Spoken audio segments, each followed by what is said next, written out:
Thanks for joining us. I'm Paula Ebben with the WBZ News Update. Top stories this Monday. The governor and transportation officials are warning the next month will be a challenge for Boston commuters, and the impacts of the Orange Line shutdown will be felt well beyond the city. The governor promises that once the work is done, of course, we'll have a safer Orange Line, but the highway administrator says congestion until then will be severe. The state education department just out with its COVID guidelines for the new school year. And take a look. They're no longer recommending universal masking, contact tracing, or test to stay programs. The state also says this year students who are exposed but are asymptomatic must be allowed to stay in school. The department will help schools set up vaccine clinics, but all school districts must now purchase their own COVID tests. And crews are cleaning up after a major water main break in the South End. Water flooded the streets near Tremont and Mass Ave early this morning.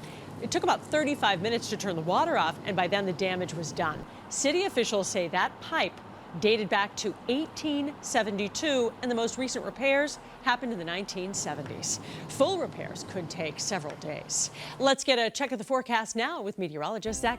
And Paula, we actually have a little bit of a shift in the path of what is the upcoming storm on Wednesday. So ultimately, a lot of this energy is going to land farther offshore. There's still going to be some fringe impacts to go along with coastal areas, but that beneficial rain that we were initially indicating now seems to just slide farther and farther off to the east. So all the color scheme that you see, not adding a lot of fanfare to the mainland. And as we make our way closer to Wednesday around midday, we may get a little bit of a graze from the beaches, Cape Ann down to Cape Cod, 95 quarter, anybody to the west. I think you're out of the way of the rain. And in fact, when all is said and done, we're only looking at a few tenths of an inch. In some of the gauges to the southeastern side of the state, you see zeros reflected off to the north of the pike. Wind's probably the main component here, but even at that, the damage potential seems limited once we move outside of 495 when we get the 20 to 25 mile per hour gusts. Better case to see some isolated damage out from Provincetown to Chatham into Nantucket, so we still have some of that concern making our way through Wednesday, but by the time we go into Thursday and Friday, all of that is peeling away, and that is then. This is now mostly sunny skies to take us through the early afternoon,